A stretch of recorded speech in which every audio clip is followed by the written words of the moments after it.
O misterioso evento no santuário central da Mesquita Al-Aqsa deixou muitos perplexos, gerando um rebuliço de especulações e teorias sobre a natureza da criatura avistada. O que poderia ser essa entidade que apareceu em um lugar tão sagrado e venerado por milhões de pessoas em todo o mundo? Para compreender melhor esse fenômeno, é importante explorar diversas perspectivas e referências, incluindo os ensinamentos bíblicos que podem lançar luz sobre esse enigma. Na Bíblia, encontramos numerosos relatos de eventos extraordinários e seres misteriosos que apareceram em momentos cruciais da história humana. Um dos passagens mais destacadas é o livro do Apocalipse, que descreve visões proféticas de eventos futuros e a intervenção de seres celestiais no mundo terreno. No capítulo 4, menciona-se a presença de criaturas viventes que rodeiam o trono de Deus, cada uma com características únicas e simbólicas, representando diferentes aspectos da criação divina. Convido você a assistir ao vídeo completo para descobrir o que acontece neste lugar sagrado, reverenciado por três grandes religiões: o cristianismo, o islamismo e o judaísmo. Jerusalém é o epicentro espiritual para milhões de crentes. Cada dia de festividade, a majestosa cúpula da rocha coroa o monte do templo, na parte antiga da cidade. Este magnífico templo, símbolo de convivência em meio à diversidade religiosa, vai além de sua presença física na antiga cidade de Jerusalém. Israel se ergue como um testemunho vivo da coexistência harmoniosa entre as principais religiões do mundo, tecidas em um tapete sagrado. Embora a cúpula da rocha mostre uma aparência tranquila, ocorre uma mudança inquietante enquanto os fiéis rezam. De repente, uma ameaça surpreendente emerge quando serpentes saem debaixo do templo, causando caos. O medo se apodera dos crentes, enquanto o ambiente pacífico se transforma em tumulto. A combinação de rituais sagrados e a repentina presença do perigo cria uma atmosfera estranha, deixando todos surpresos e alarmados. Este incidente destaca o quão imprevisível pode ser mesmo nos lugares mais sagrados, revelando um aspecto inesperado deste local reverenciado. Este evento desperta preocupação sobre o significado deste fenômeno incomum. As serpentes têm um papel destacado na Bíblia e no Corão, sugerindo que pode ser um sinal divino. O que significa a serpente nos textos religiosos? Este réptil representa uma ampla gama de significados complexos e universais. Seu simbolismo abrange temas de morte, destruição e maldade, transmitindo uma essência penetrante e sem extremidades que explora temores ancestrais. Além disso, a serpente pode simbolizar o conceito de veneno, tanto literal quanto figurativamente. Esta representação multifacetada transcende as fronteiras culturais, entrelaçada em mitologias e narrativas religiosas em todo o mundo. Mas você sabia que em Gênesis 3 a serpente representava Satanás? Satanás se manifestava como uma serpente, possuindo-a ou enganando Adão e Eva, sendo esta a que lhes falava. Segundo Apocalipse, capítulo 12, versículos 9 e 22, ambos descrevem Satanás como uma serpente. Agarraram o dragão, a serpente antiga, que é o diabo ou Satanás, e o amarraram por 1000 anos. Em Apocalipse capítulo 20, versículo 2, se menciona: o grande dragão, a serpente antiga, que é o diabo ou Satanás, foi arrojado, o que engana o mundo inteiro, foi arrojado à terra e seus anjos foram arrojados com ele. No entanto, a serpente, um símbolo cheio de dualidades, encapsula um rico tapete de significados. Frequentemente associada a noções de morte, destruição e malevolência, sua complexidade se estende para abarcar atributos positivos. Em vários contextos culturais e mitológicos, a serpente representa o bem, sendo um símbolo de cura e renovação, especialmente em seu processo de troca de pele. Esta transformação reflete a renovação e a natureza cíclica da vida. No simbolismo cristão, a serpente desempenha um papel crucial na história da tentação e da queda no Jardim do Éden. No entanto, nos ensinamentos de Jesus e em seu esperado retorno, a serpente se torna um símbolo de cura, redenção e a promessa de renovação. Isto sugere temas de ressurreição e renovação espiritual. Embora possa ser confuso, podemos confiar que mesmo se Satanás aparecer neste mundo, Jesus Cristo retornará para salvar seus seguidores e a terra. A iminente guerra entre Jesus Cristo e Satanás carrega o peso do conflito espiritual, exigindo a participação ativa dos crentes. Como seguidores de Jesus, somos instados a contribuir nessa luta, simbolicamente eliminando as serpentes escondidas sob o santuário sagrado. Este ato é percebido como um esforço conjunto para aliviar a carga divina, um chamado para que os crentes participem na batalha espiritual. Destaca a ideia de responsabilidade compartilhada e a luta contra o mal, retratando os crentes como participantes essenciais na luta divina para estabelecer um reino de bondade e vencer as forças obscuras. Nosso destruidor de serpentes é o Senhor Jesus, que vencerá o dragão. Quando estabelecer seu reinado neste mundo, toda a criação, incluindo as serpentes, será restaurada ao seu estado natural e inofensivo. Então a criança brincará perto do ninho da cobra, e o pequeno colocará a mão no buraco da víbora. Não haverá dano nem destruição em meu santo monte, porque a terra estará cheia de conhecimento.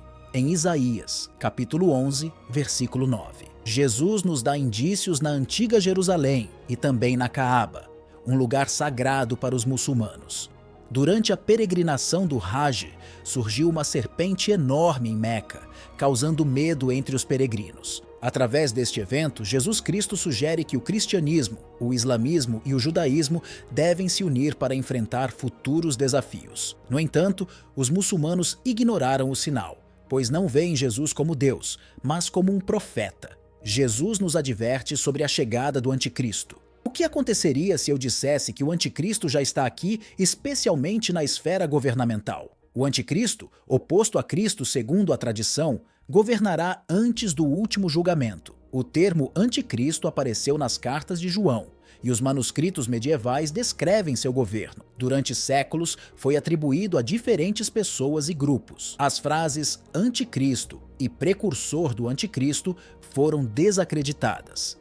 Jesus, sabendo disso, advertiu sobre falsos profetas que enganariam a muitos. Mateus, capítulo 24, versículo 11. Estas advertências me fazem pensar em um indivíduo chamado Rabi Shlomo Yehuda, que está circulando nas redes sociais e foi identificado como Elias ou o Messias por alguns. Yehuda parece ser excepcional, tendo memorizado a Torá e outros textos judaicos relevantes desde sua juventude, mas está causando controvérsia dentro de sua comunidade. A maioria dos israelenses desconhece sua existência, enquanto os cristãos espalham desinformação sobre ele na mídia. Israel não o faz. Os judeus não o veem como o Messias, como demonstra a falta de cobertura na mídia israelense ou judaica. Para eles, ele não cumpre os critérios do Messias. A noção cristã do anticristo tem raízes em tradições judaicas, especialmente no livro de Daniel da Bíblia hebraica, escrito por volta do ano 167 a.C. Este livro previu a chegada de um último perseguidor que falaria com arrogância contra o Altíssimo, perseguiria os seguidores do Altíssimo e buscaria mudar os costumes e leis. Os estudiosos concordam que o autor de Daniel estava aludindo ao governante helenístico contemporâneo da Palestina, Antíoco IV Epifânio, que tentou suprimir o judaísmo. No entanto, como Antíoco não foi nomeado, os leitores posteriores poderiam aplicar a predição em Daniel a qualquer perseguidor. Os primeiros cristãos o aplicaram aos imperadores romanos que perseguiram a igreja, em particular a Nero, que reinou dos 54 ao 68 d.C.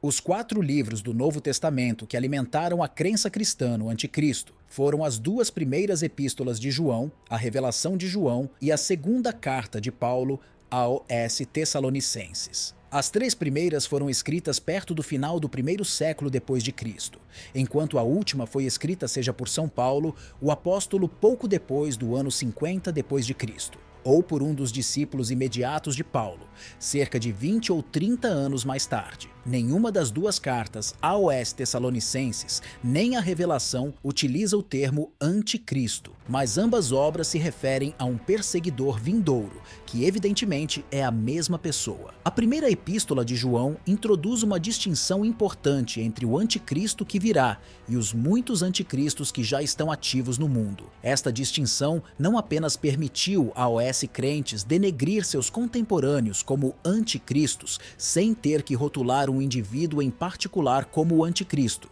mas também lhes permitiu identificar o corpo de anticristos como uma coletividade existente no presente, mas destinada a ter seu dia de triunfo no futuro. No entanto, os primeiros seguidores de Jesus Cristo costumavam destacar a chegada do grande anticristo. Em Apocalipse, capítulo 17, versículo 7, é mencionada essa figura como a besta do abismo. Em Apocalipse, capítulo 13, versículo 1, é mencionada como a besta do mar. Em 2 Tessalonicenses, capítulo 2, versículos 1 ao 12, sua chegada é detalhada, referindo-se a ele como o homem da iniquidade e o filho da perdição. Ele se aproveitará de um momento de apostasia geral, enganará com sinais e maravilhas, se assentará no templo de Deus e afirmará ser divino. No entanto, será vencido por Jesus Cristo, que o destruirá com sua palavra e sua gloriosa aparição. Apocalipse, capítulo 2, versículo 8. Dada a falta de detalhes sobre a pessoa do anticristo e a natureza de seu reino, vários comentaristas bíblicos e escritores apocalípticos, desde os primeiros tempos da Igreja até a Alta Idade Média, começaram a preencher esses vazios. Este trabalho foi compilado em um breve tratado no século X por um monge da Lorena chamado Adso de Montierender, em uma carta dirigida à rainha Gerberga da França. A carta de Adso tornou-se a principal referência medieval sobre o anticristo. Embora Joaquim tenha sido ambíguo sobre a natureza deste último adversário de Deus, o identificou como Gog, sugerindo que o anticristo final estará aliado ou será similar às forças inimigas de Gog e Magog. Essas forças surgirão para travar a batalha definitiva com os santos, após o milênio e antes do juízo final, como descrito em Apocalipse, capítulo 20, versículos 7 a 9. A ideia do próximo reinado do anticristo na Idade Média levou muitos a acreditar que seus precursores já estavam no poder, ou que o próprio anticristo havia chegado na forma de algum monarca ou papa.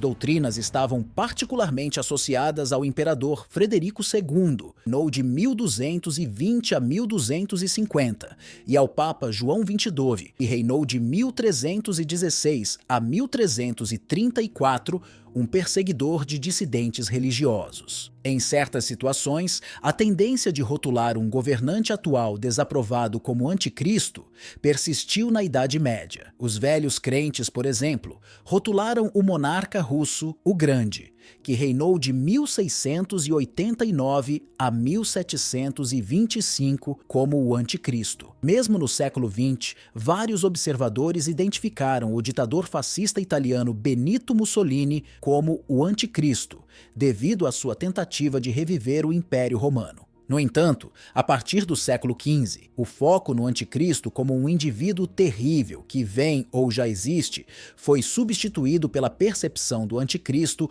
como um corpo coletivo do mal. Alguns teólogos medievais apoiaram esta posição teoricamente, mas Martinho Lutero a tornou tangível e popular, insistindo que a instituição papal, em vez de qualquer papa em particular, era o anticristo.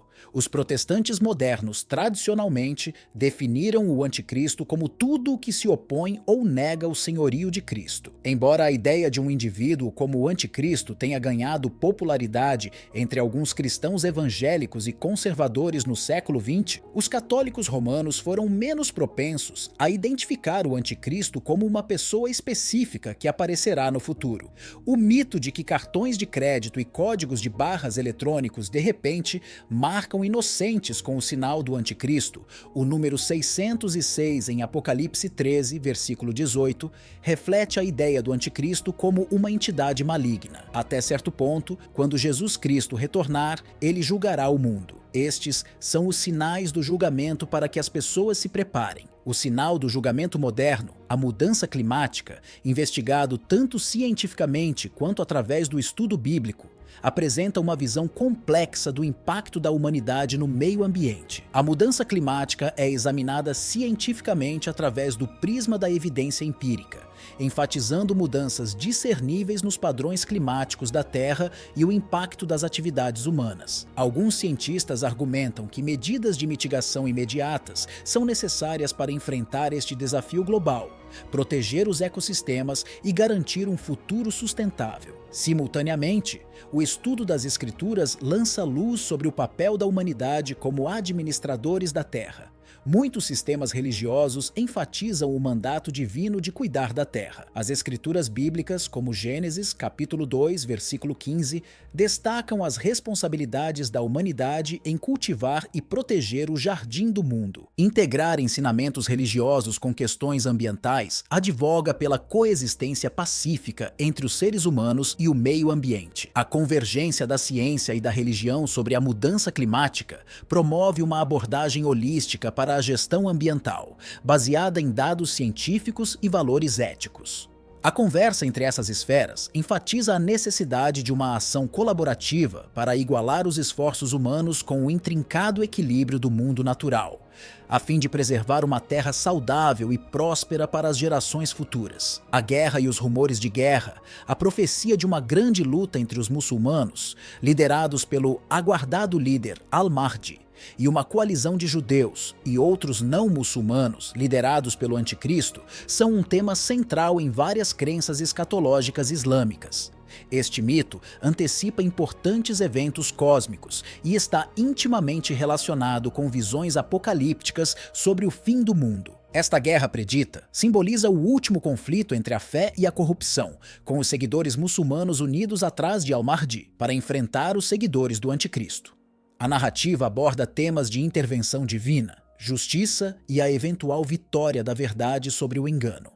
É relevante notar que diferentes estudiosos islâmicos e correntes interpretam essas profecias apocalípticas de maneiras diversas. Alguns as veem como alegorias de lutas espirituais, enquanto outros as entendem de forma mais literal, antecipando um conflito geopolítico futuro. Em termos gerais, a história da grande batalha entre os muçulmanos, liderados por Al-Mahdi, e os não-muçulmanos, liderados pelo anticristo, ilustra temas mais amplos na escatologia islâmica, como a luta cósmica e o estabelecimento definitivo da justiça divina. A salvação da humanidade por Jesus, apresentada como a imagem da segunda vinda de Jesus como um herói que enfrentará os malfeitores, se manifesta de forma mais vívida no livro do Apocalipse.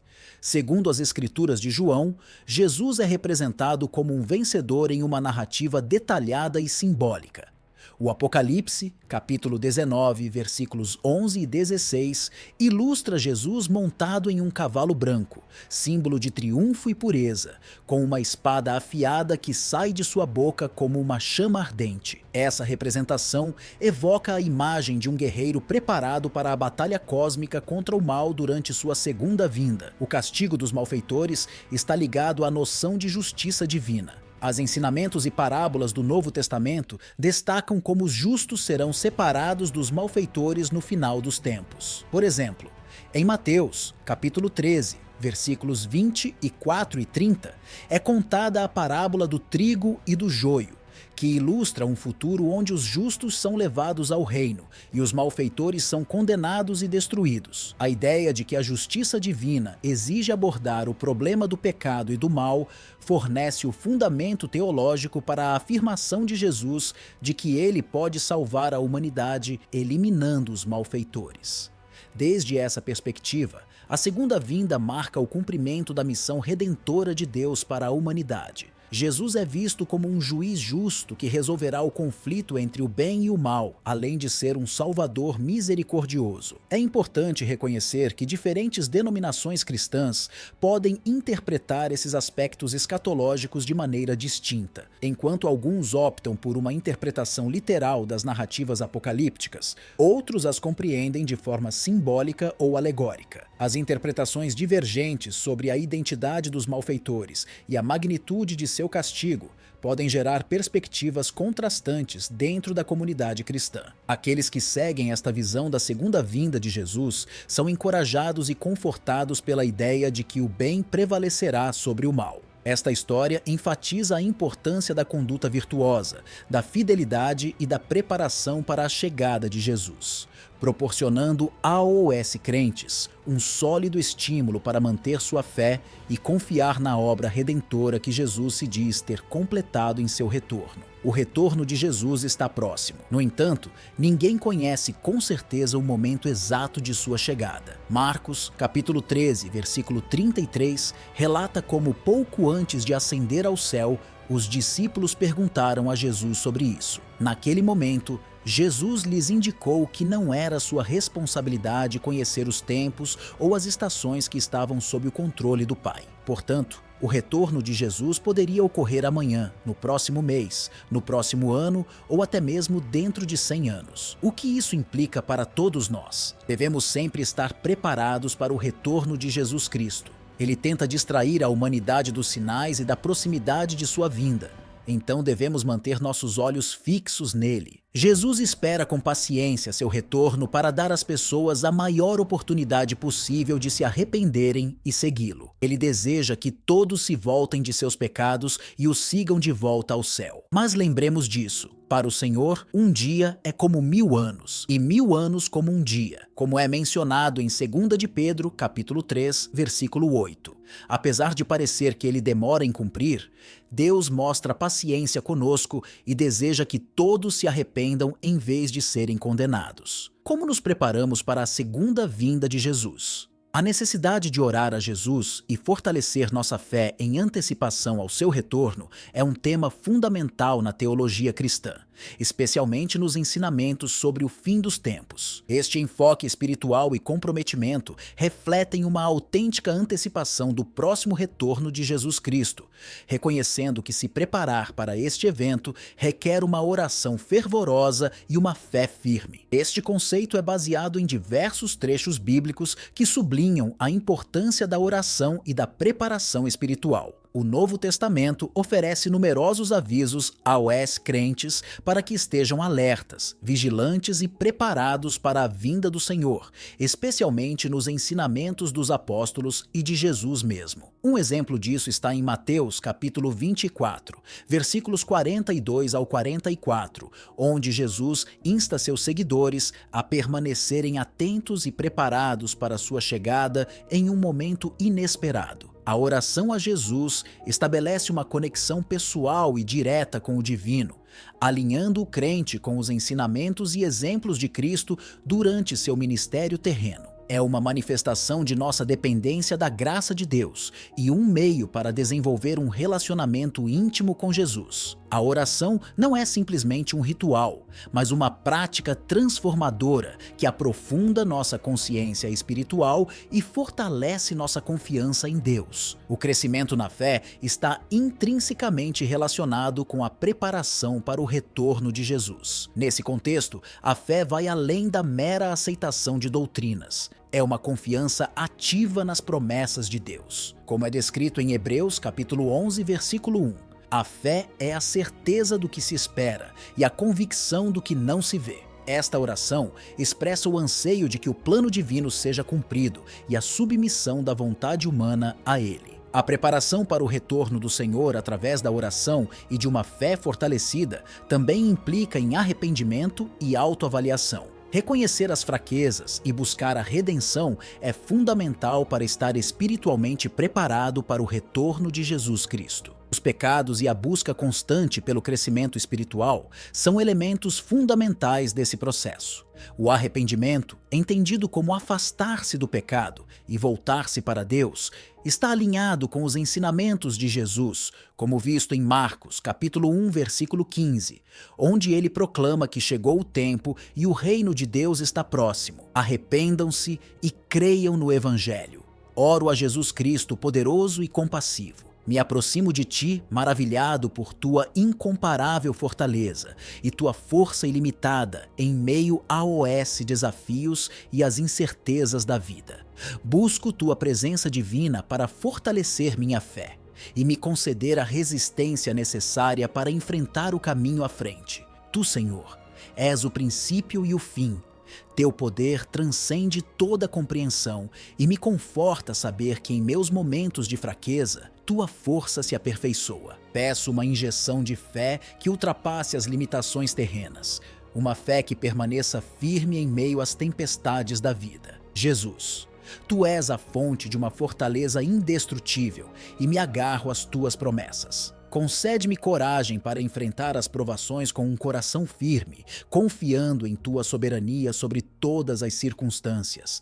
Enquanto atravesso vales escuros, que tua luz ilumine o caminho à minha frente, dissipando o medo e a dúvida nos momentos de incerteza. Lembra-me de tua gloriosa ressurreição, a evidência suprema de teu incomparável poder. Que essa mesma força que venceu a morte ressoe em meu espírito, capacitando-me a superar cada desafio que tente enfraquecer minha fé. Entrego meus temores e inseguranças a ti, Jesus, e te peço a força para suportar, a fé para crer e a coragem para permanecer firme em teu poderoso nome. Obrigado por nos acompanhar nesta fascinante jornada de exploração e reflexão sobre este misterioso evento. Se você gostou deste vídeo e deseja continuar descobrindo mais conteúdo intrigante e enriquecedor, não se esqueça de se inscrever em nosso canal e ativar as notificações para não perder nenhuma de nossas futuras investigações. Além disso, se você achar este tema interessante, não hesite em dar um like e compartilhá-lo com seus amigos e familiares. Seu apoio nos ajuda a continuar criando conteúdo de qualidade e a aprofundar nos mistérios que nos cercam. Até a próxima aventura!